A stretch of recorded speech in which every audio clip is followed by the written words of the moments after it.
want to bring up a point here because there's a great lesson in what Ed just, that story about hiring VAs.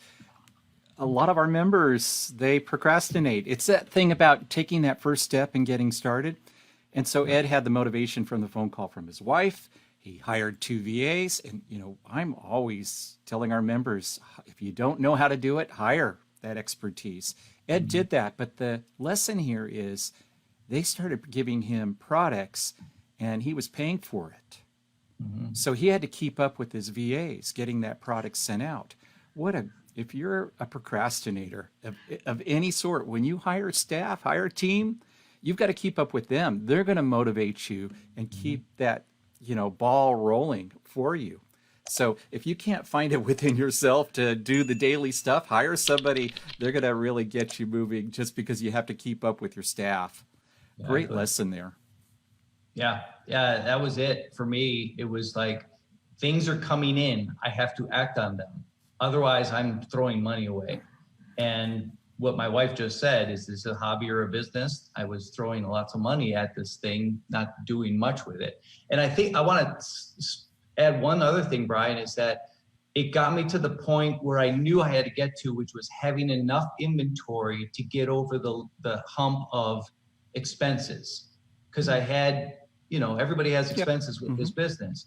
And I was getting inventory and I was making sales and I was making a profit on that one product. And then I'd wait another month to get the next couple of products out.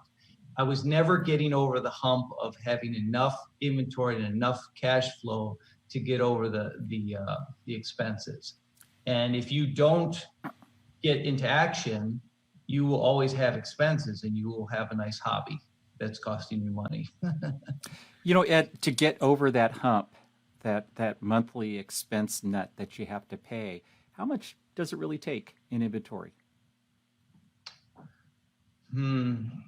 I would say I only had probably, I'm going to guess like 100 items. It wasn't like it's not that much, is it? What's that? It's not that much. It truly isn't that much. No.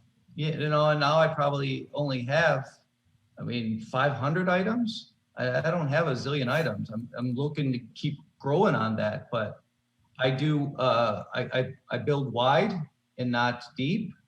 If that makes sense to everybody, I don't have a bunch. I don't buy an item in huge quantities. I buy several items in small quantities, so that I'm constantly turning items. And if I find an item that sells well and I can get it again at the same price, I'll buy it again. I'll replenish it. But I don't go too deep on anything. That's great. That way you're not building a stagnant business. You have lots of products in there. Something's always selling. Yep. Great strategy. That's the fun part too, is when I look at my Amazon, I'm like, oh, I sold that. I sold that. Oh, wow. And I like when I have several different items selling, because then it's not stagnant. It's not just, oh, that one item sold out real quick and now I'm sitting here doing nothing. It's several different items. It used to be said, if you're not online, you're not in business. That's from like 15 years ago. All right.